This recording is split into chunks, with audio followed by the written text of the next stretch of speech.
Hello, welcome. It's time for another episode of my podcast on the people behind the AI revolution. Today I invited Andreas Müller, one of the core people behind scikit-learn. Naturally, we ended up talking mostly about scikit-learn and Andy's journey to open source. This episode was recorded on 18th of April 2017. Enjoy.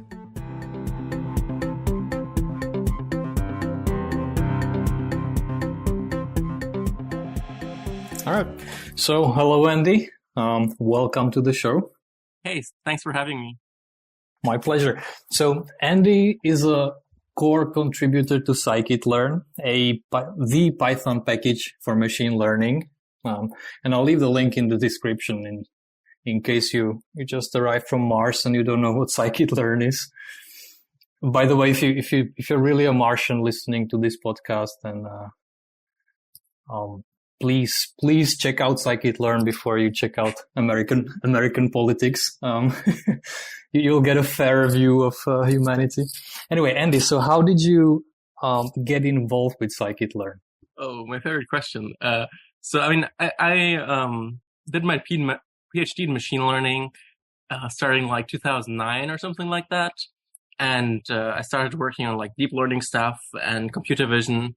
And I was using Python, and I was looking for a machine learning package, and scikit-learn seemed to be like the best one, even then, like in 2010, I guess. And so I started like contributing little bits and pieces, started like with typos and documentation. Then I started working on kernel approximations. And there was a sprint at NIPS 2011, I think.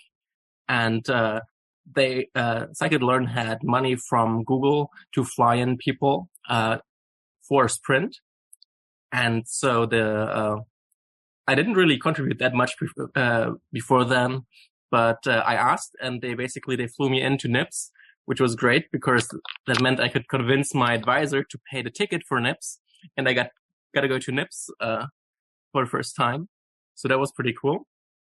So NIPS 2000, was it the one in Vancouver? 2011, that was in, actually, maybe I also went in 2010. Maybe I also went in 2010. That was in Vancouver, and 2011 was in Granada. All right. So you kind of get started that way. So did you know the people behind the project at that time?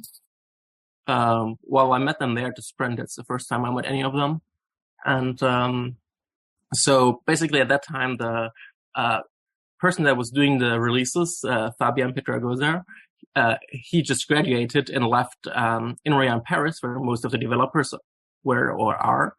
And so they needed a new person to do the releases, and they asked me there if I wanted to do that. And for some reason, I said yes. And so I've been very involved in the project ever since. Well, you say for some reason, but I'm sure this was not an easy decision. So what like drove you towards scikit-learn? What was the appeal? I mean, it actually was a pretty easy decision because I was very excited that someone would want me in this amazing project. But and the appeal was that it was like just so easy to use. I guess other things like at that time there were that I was looking at, it was like Shogun and PyMDP. And Shogun is like everything is C++, so you have like dataset classes, and the stuff doesn't integrate as nicely with like the Python stack. And PyMDP, I don't know, I didn't really like that much for some reason. I don't remember why. So you like but scikit-learn was nice, right? So you like the ease of the API and the overall mission they sold you on the mission. Sure, I mean scikit-learn it's a gem, a pearl among the machine learning libraries, and it's still going strong even after all these years. That's amazing. So, Andy, so what is being did you say you're the release manager, or what's your official title with scikit-learn? My official title is probably release manager, so maybe together with Olivier Grisel. So I think I did all releases since 0.13, maybe, which I think 0.13 might have been my first one. I recently looked it up. Olivier did one of them since then, maybe 0.16.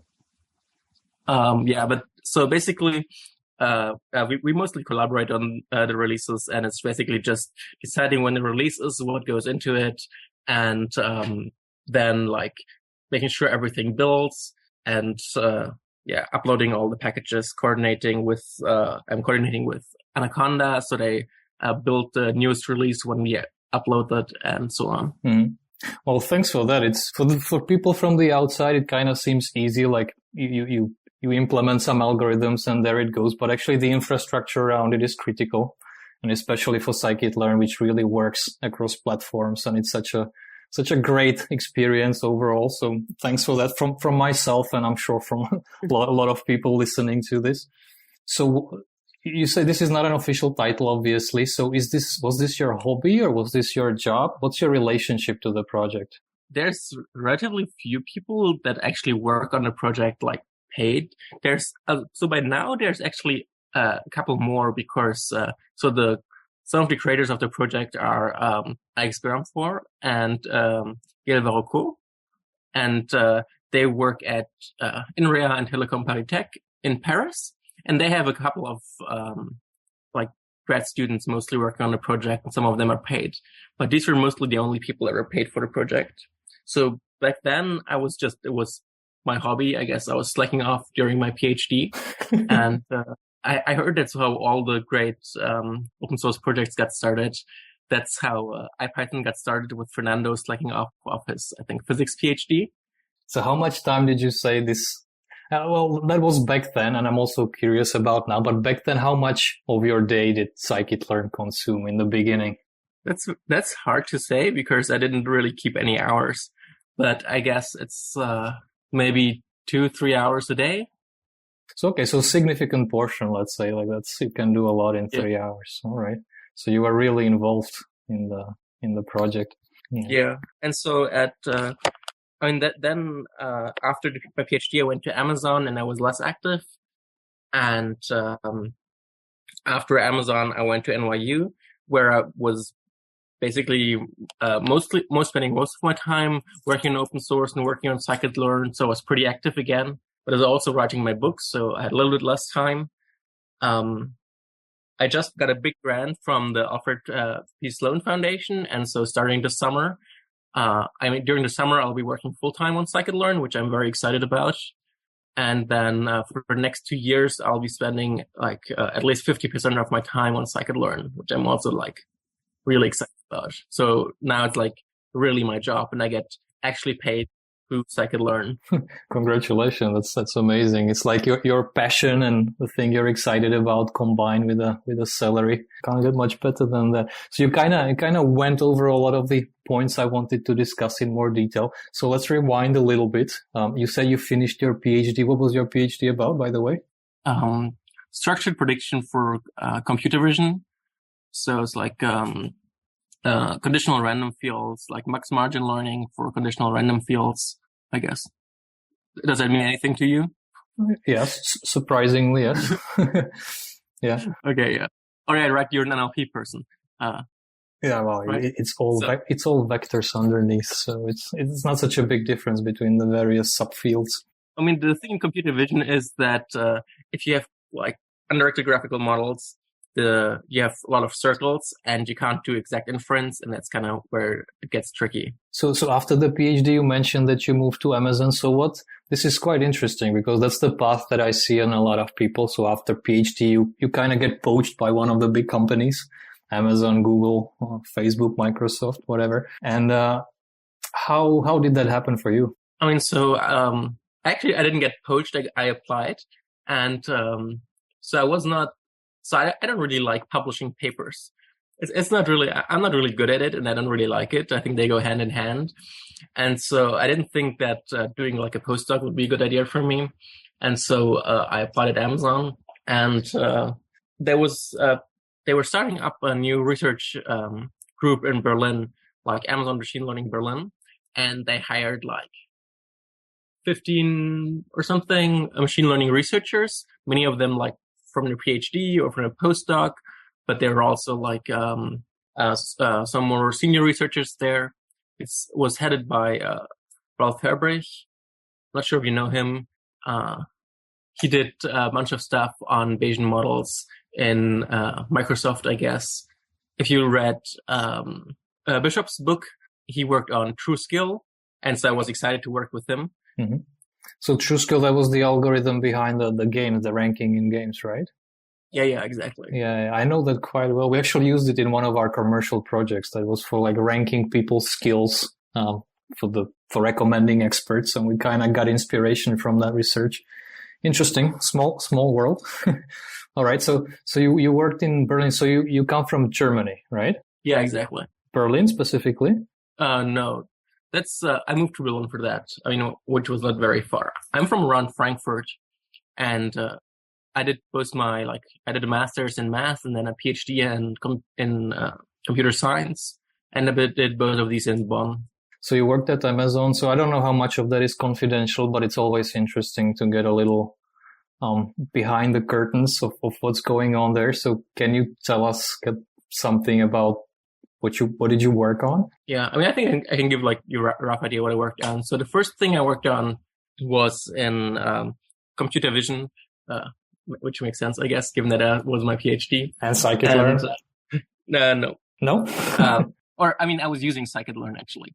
But, the project was to classify images that are uploaded by users on the marketplace. So Amazon Marketplace is like, we're basically a platform where third parties can sell things via Amazon. So lots of the products that you can find on Amazon are not actually sold by Amazon, but by other parties. And there's several models for this. And in particular, I was working on the apparel, so like clothing, handbags, shoes, to enforce the style guide, basically, for the images. So people upload all kind of images, and they're often not very good quality, and they don't live up to the standards that Amazon wants to set. And so basically, I created a model to automatically classify whether the images like adhere to the Amazon guidelines. Okay, that sounds useful. So it also fell within your expertise. So did you find that fulfilling, that position? One of the main reasons I was I went to Amazon was because I wanted to work together with the other researchers and hopefully learn from them. But in that project, I mostly worked together with the business people. So I was the machine learning researcher on the team that works a lot with the images, like from a non-machine learning perspective. And so it gave me a lot of insight into how the business worked and into like the process and also in some project management stuff. But I didn't really interact with any machine learning researchers or computer vision researchers. So the engineer in you felt unfulfilled or like too lonely. Yeah, a little bit too lonely maybe. So, and after that, I worked on a project with actually like the biggest group in Berlin, which was I think 5 or 6 machine learning researchers, and we worked on demand forecasting. So that's basically trying to figure out for each product how many will be bought in a given country for every day of the year. I mean, so that's obviously a very challenging project. It's a very fine-grained forecast, and obviously there's very many products on Amazon.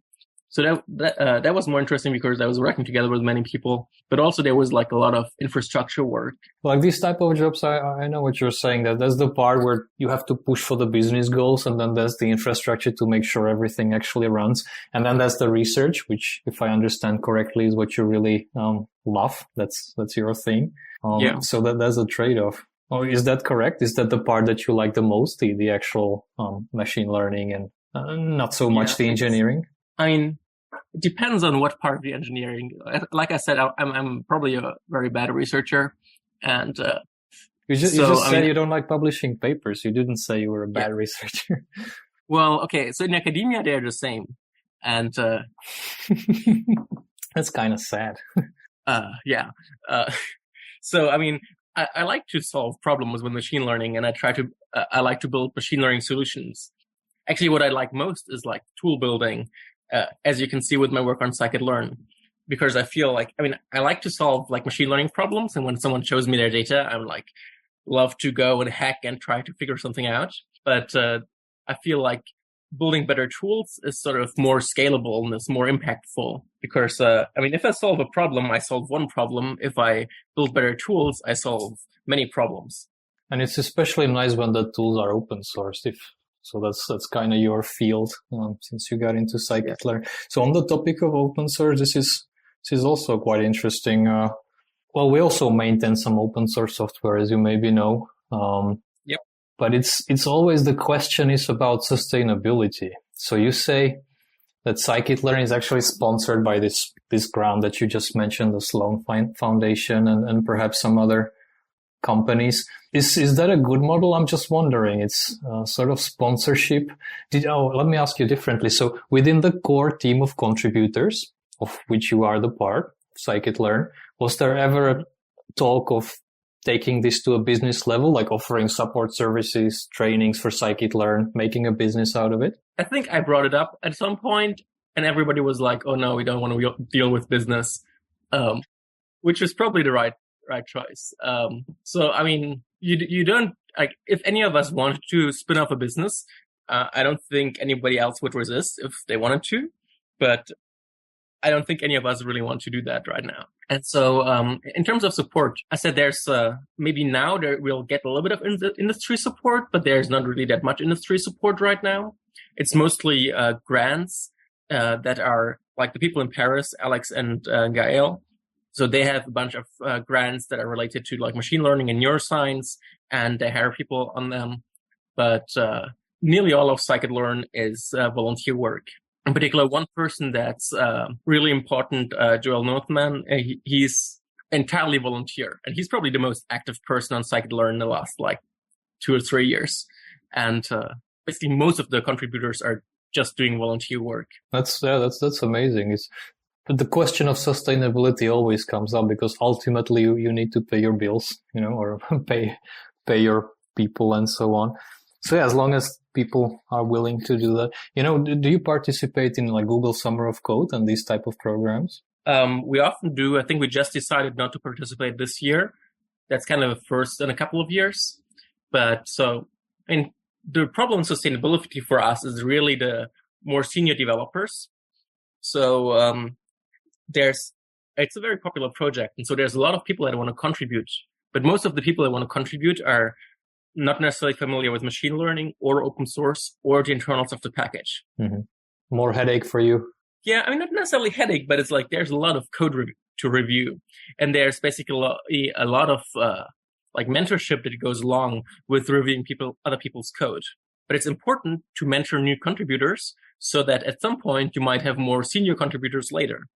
Many people just start contributing and then they leave again. And so it's very easy for us to get sort of junior contributors. And that's sort of what Google Summer of Code also gives you. But it's much harder, I find, to have senior contributors to stick around. Many of them are worried about, they're very busy with their careers, mostly in academia, many of them, or people get kids, and so then they don't have as much time. Absolutely. That's why I bring up this topic of sustainability, because it's not easy to keep the top people. So when the heart is in it, that's nice, but ultimately you need to find the resources somewhere. So just wondering what other projects maybe use as their model. I don't think many open source projects are really good at commercializing, or let's say building a model around it to keep things going predictably. Yeah, I'm not sure if that actually works for many projects.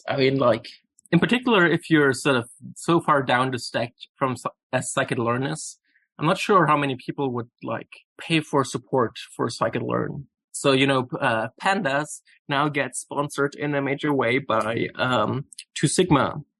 So 2 Sigma hired Wes McKinney, as you might know, and he spends a lot of his time working on Pandas. They're also going to hire another core developer. I'm not sure if that's official yet, but so they'll have 2 core developers on payroll, and they're going to be doing a lot for the project and a lot for the Python ecosystem by doing that. It's an interesting model.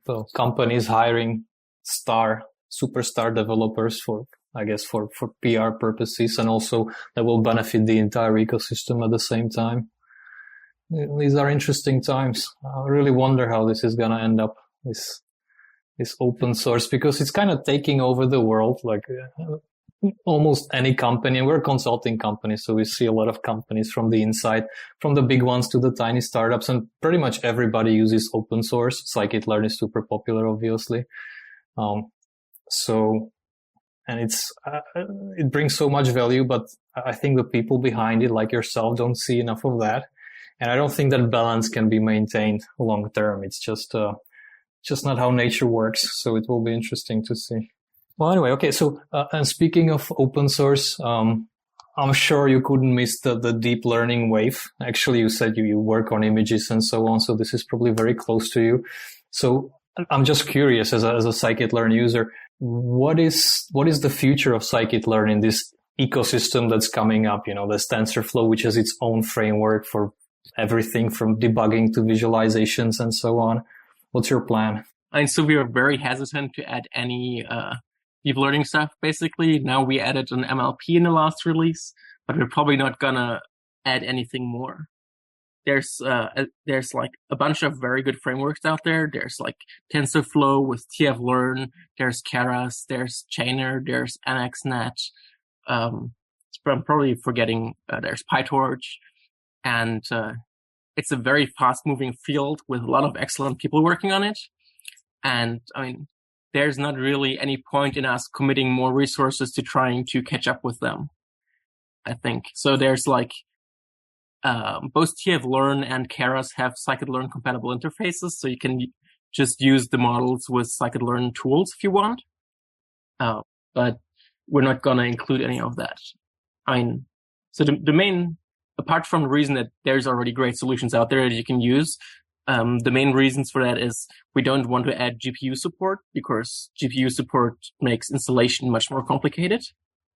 And like I said, the other reason is, I mean, okay, there's maybe two more reasons even, that the field is moving very, very quickly, and scikit-learn is kind of conservative by now. So we don't like to add and remove a lot of stuff because it creates a big maintenance burden. But in deep learning right now, you really need to stay like on top of it and implement the newest methods to compete. And we don't really want to do that. And yeah, and then finally, there's like often like these deep learning libraries, they're more like frameworks, as you said. So they are there to build your own custom neural network. And that's not really the way scikit-learn works. Scikit-learn gives you like ready-made models. And so we don't really want to, or we're not really doing the use case of you stitching together your own model that much. Okay. That's a good explanation. Thanks for clarifying. That's useful. So scikit-learn, if I understand correctly, it's more conservative, and it's more like the glue, like the API that people love, and you let other libraries plug into scikit-learn and build maybe on top of that if they wish. Yeah, totally. And we created this organization, scikit-learn contrib, which is basically it's a collection of packages and that are sort of signed off by us with like some particular requirements on compatibility, and people put in their own packages with particular algorithms and optimization things and particular use cases that are like scikit-learn compatible and that are well tested, are documented, and so that people can use these packages to extend what they want to do with scikit-learn. Mm-hmm. Amazing. I'll put that in the description as well. I think I saw that, but this is a really useful tool. Yeah. So check out the description if you're curious about the scikit contrib. So Andy, you were coming back to Amazon. That was a little detour on sustainability, but so you're not at Amazon anymore. What made you leave, and just to the degree that you're comfortable? Well, I felt that I could have more impact working on scikit-learn than solving particular problems inside Amazon. Mm-hmm. Was there a path for you to do that? I'm not familiar with the internal workings of Amazon, but is there a path where you can say, "Oh, I'm gonna work," just like you said that Wes is working inside 2 Sigma on Pandas? Is there a way that you could have maybe pushed and have done the same inside Amazon? That would have probably been a long road, So Amazon has been opening up in the last couple of years. They have open source stuff, but they're still like not as active in open source as other companies. They're also traditionally they have not really published any research, so they were like very closed. Now, because some of the people in my team back there pushed a lot for publishing their machine learning research, Amazon is publishing more, but Amazon is still sort of more in the process of opening up. Maybe other companies like Google or Facebook are. And so I think it would have been difficult for me to do that inside Amazon. Sure. Well, if there's anyone from Amazon listening to this, pay attention. You just lost a great contributor and an amazing asset for your company from the PR perspective and visibility and so on. So hopefully things will change. All right. So you decided to leave Amazon, and what did you do afterwards? So after that, I went to NYU as a research engineer or research scientist was my official title, I guess. Moving continents? Yeah. So, after my PhD, basically I tried to, and one of the reasons to go to Amazon, apart from the amazing team there, was I could also stay in Germany. But then I realized that I'm just much more flexible have much more opportunities if I look outside of Germany, in particular in the US. And so there is this big 3 university grant that I was working on, the Moore Sloan Data Science Initiative, that includes University of Berkeley, NYU, and University of Washington, Seattle. And so this is like a big grant on data science, reproducibility, open tools, and interdisciplinary collaboration on data science projects. And so that was very interesting. And the grant makers were very interested in building better tools for data scientists and accessible tools. And so there I could work a lot on scikit-learn, on building tools for data scientists.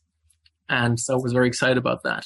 Amazing. That's great. Were you in touch with the students in any way? Oh yeah, actually, I had 3 students working for me. 2 of them actually contributed to scikit-learn. One of them, Manoj, actually was already a core developer of scikit-learn before he came to NYU. So he started. He was a Google Summer of Code student. I don't know, maybe 3-4 years ago. Then he did an internship with some of the core developers in Paris. And then he applied for master at NYU. And while he was doing his master at NYU, he was working with me again on scikit-learn. Okay, so a lot of scikit-learn. So I'm just curious, if you look back over your years with scikit-learn, what do you see as your what are you the most proud of? What will Andy put on his tombstone? I worked on scikit-learn on this. I don't know. I guess one of the possibly bigger contributions to the project. So usually I always try to do the annoying stuff that needs to get done because otherwise no one else will do it. So it's a lot of the stuff that I do is clean up. Some of it's API. I think one of the things that was really important to the project that I did was I created a framework to basically test all models for consistency. So what we call the common tests now, which is basically it programmatically scans the whole library for all the models and then iterates over them and does a bunch of sanity tests to see if the input and output shapes are good, if they throw the right error messages, and generally if their behavior sort of makes sense. Yeah, again, thanks for that. This is the invisible work. People like to talk about deep learning and all the fancy stuff, but the groundwork behind it, it's usually underappreciated, but I know how difficult that is. So that's thanks again. Oh, by the way, I think there was this scikit-learn decision chart. It was super popular a few years. It was making rounds around the internet. Well, you go left and use this algorithm, and do you have enough data, you use the other algorithm. Wasn't that yours? Yeah, that was mine. Well, there you go. That was quite a famous thing. So are you still updating the chart? Is it still live? So I was thinking about doing a second version of my chart, and then I did a book. And I think I was wondering if I should put a new chart in the book, but I decided the book is the new version of the chart. It's nice. 200 pages longer, but I think it's a little bit more in depth, and I think it will help people more.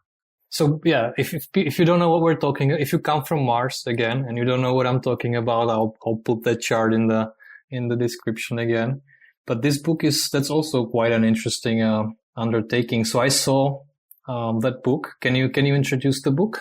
It's Introduction to Machine Learning with Python, and it's done with O'Reilly, and the idea behind this is basically to do a machine learning book that is for programmers. So I try to basically avoid all math, which was hard for me. So I'm a pure mathematician by training, but so I feel there was already a lot of good books on machine learning out there that really go in depth into the math.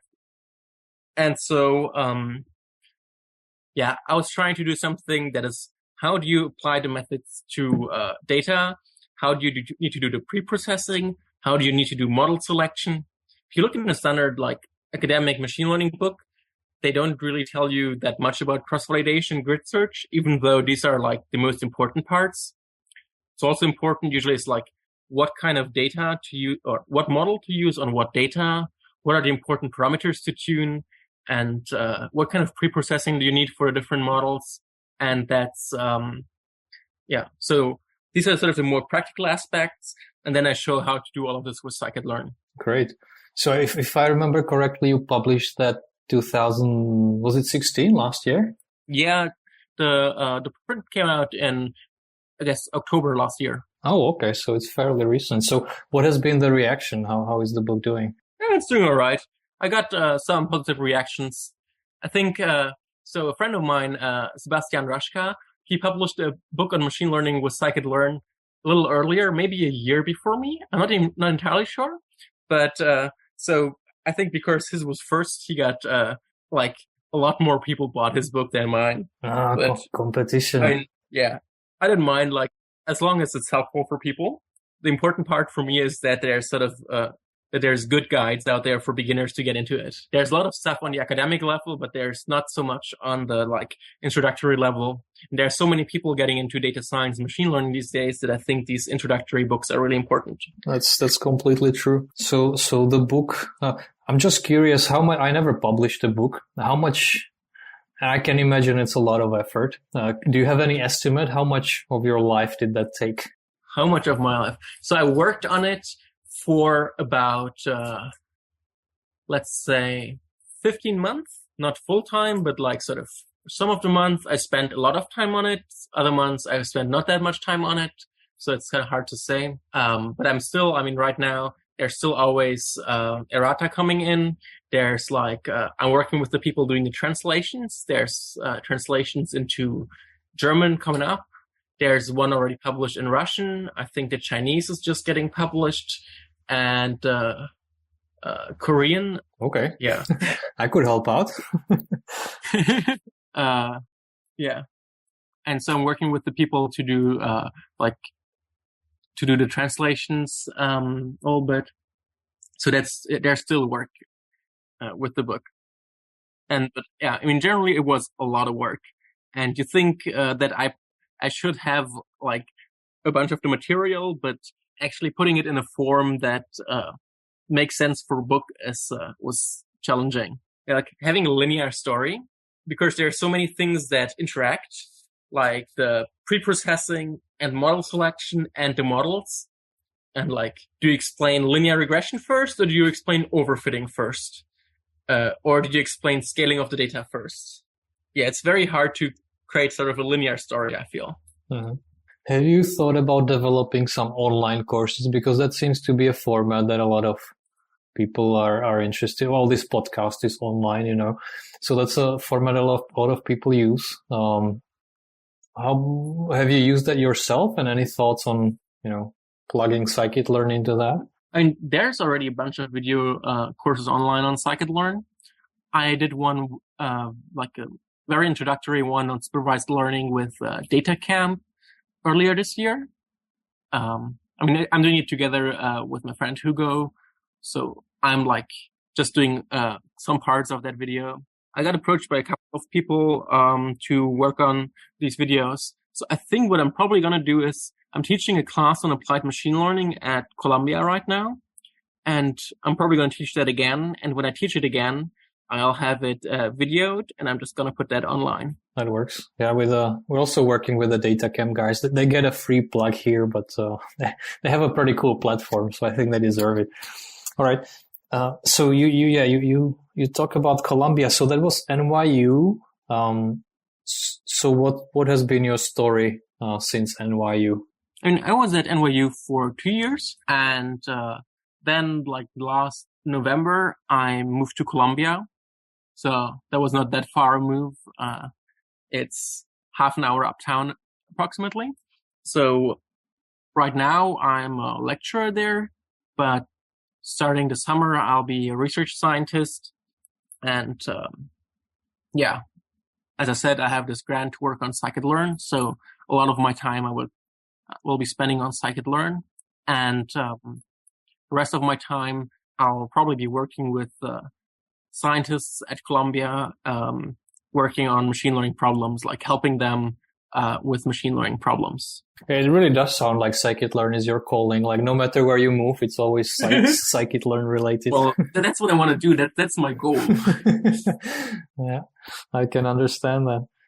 Yeah, the topic of academia is quite interesting to me. And now you have an inside perspective. I mean, I left academia, when was it, 2011, when I finished my PhD. But it's always in our incubator program where we do this mentoring of students and so on. The students come and they ask, should I do PhD or not? Should I go into the industry? I'm sure you get that a lot as well.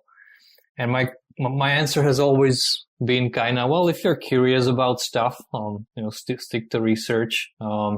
If you want to try out something else and see the, let's say, wider picture in some way, try the industry. But now I feel like it's changing.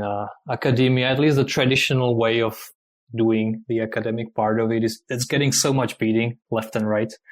From the way publishing works. You also mentioned that today, to all sorts of other things that are not really working great, salaries and the motivation of people and the politics behind it. So it's my answer is changing. Plus, there's these huge, massive labs in companies like Amazon and Facebook and Google, which really draw the top talent. So the curious people maybe tend to go there more now. They have the data and they have such massive resources, staff and hardware and everything else to throw at problems. So that's quite interesting. So how do you feel about this sort of tension between the world of academia and research in the industry? So it's interesting. So you're saying things are changing in academia. They're changing very slowly. There's a couple of people that are aware that things need to change, but it's mostly the young people. And but there's still like 2 generations between the people that are aware that things need to change and the people that are in charge right now. It's probably going to be like another 20 or 30 years until things actually change. I mean, in a bigger and university picture, this academia versus industry that doesn't really exist in many of the other fields, right? It's very particular to computer science. I guess it also happens in biology, but like these really big research labs, that's really like very a computer science thing. And right now it's particularly machine learning, where like really big labs are created. I guess Microsoft has been doing that for like over 10 years now. But IBM has been doing it for decades, sure. But the thing is that the most curious minds, they're not. The academia is no longer seen as the place to be if you want to be creative. I had Tomáš Mikolov on the podcast like two episodes ago, and for him it sounded like it's quite similar. He has a lot of freedom, has the same kind of freedom he did in academia, but the pressure on publications is different, and he can, the resources at his disposal are different. So it's just I see this shift happening. So I'm just curious, since you're involved with this, you've been involved for years now, and with open source as well, which plays into it to some degree. What are your thoughts? Yeah, I mean, I'm pretty sure academia is losing out right now, but I don't think there's enough happening to change it. So it's going to be hard to have to keep the top talent. But I mean, there are some things. So one thing is the pipeline is also a little bit broken, since there's a lot more people doing like postdocs and trying to get into the academic track than there's actual tenure track positions. So I mean, that's also a problem. So I guess it kind of makes sense that industry is trying to suck up these people that couldn't even get a job in academia because there's not that many jobs there. But on the other hand, it's very hard for universities to hire the top people. Let me ask you this way. So you're talking to Andy 10 years ago, a younger Andy. Would you advise yourself to do the PhD? Oh, yeah. That was definitely the best career decision I've ever made. Partially for the PhD, but even more so because it got me involved into scikit-learn, and like that's what my career is built on now, right? So I wouldn't have gotten the position at NYU or Columbia without my involvement in the open source world. And these were both great positions. And I mean, and I got to write a book. And if I went into industry where I had much less freedom, then I probably wouldn't have slacked off so much and spent so much time on open source. And so I would be in a completely different place now. Also, like before I did my PhD, I was a pure mathematician. So if I started working after like my master's in math, I would probably now be at some insurance company or some bank. Okay, yeah, the path of our destinies. It's hard to tell what the alternative would have been. So Andy, so I want to talk a little bit about your move to the US, because I assume that's a fairly fundamental change, moving from Berlin or Bonn or Germany to New York, East Coast. How did you find the transition? I mean, it wasn't that tricky for me. So Berlin and New York are quite similar in many ways, but I guess sort of things that are different are like the political landscape, the healthcare system, the infrastructure, and I still keep complaining about the US any chance I get.